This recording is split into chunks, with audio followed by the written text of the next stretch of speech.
অধিকার সংরক্ষণ সহ রক্ষা করিবেন। আমি প্রতিষ্ঠানের স্বার্থ বিরোধী করিব না। মহান আল্লাহ আমাকে তৌফিক দান করুন।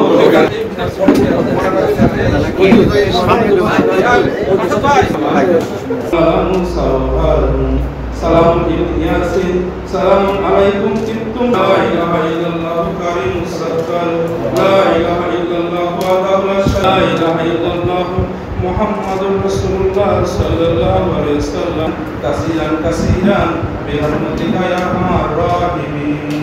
আপনি আশা প্রসাদ তৌফিক দান করুন। আল্লাহ এখানে এখানে আমদানি করে সব মানুষ আছে আল্লাহ বিভিন্ন সমস্যা সহযোগিতা করে।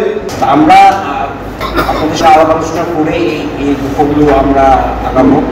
আগে যে বিভিন্ন সমস্যা ছিল, এখানে বিভিন্ন সিন্ডিকেট ছিল, সিন্ডিকেটগুলো কাজ করছে, কারোরা সুযোগ সুবিধা পায়নি।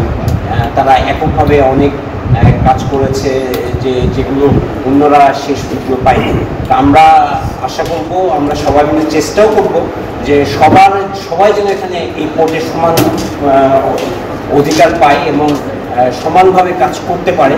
এটা সিনেমা অ্যাসোসিয়েশনের সঙ্গে এবং অন্যান্য যারা এখানে উদ্দেশ্যের যারা আছে, সাংবাদিক ভাইরা যারা আছে, সবার সঙ্গে আমরা এই ব্যাপারে পরামর্শ করে আগামীতে কীভাবে চলবে, আমাদের এই স্থলবন্দরটা ভালো চলবে সেই চেষ্টা ইনশাল্লাহ আমরা সবাই মিলে করব। তবে আপনাদেরকে আমরা এতটুকু আশ্বস্ত করতে চাই যে গত কমিটি যেটা করেছে সেটা ইনশাল্লাহ আমরা এখন করবো না। আমরা সবার সঙ্গে আলাপ আলোচনা করে পরামর্শ নিয়ে হিলি স্থলবন্দরের সার্বিক উন্নয়নের জন্য আমরা ইনশাল্লাহ কাজ করব।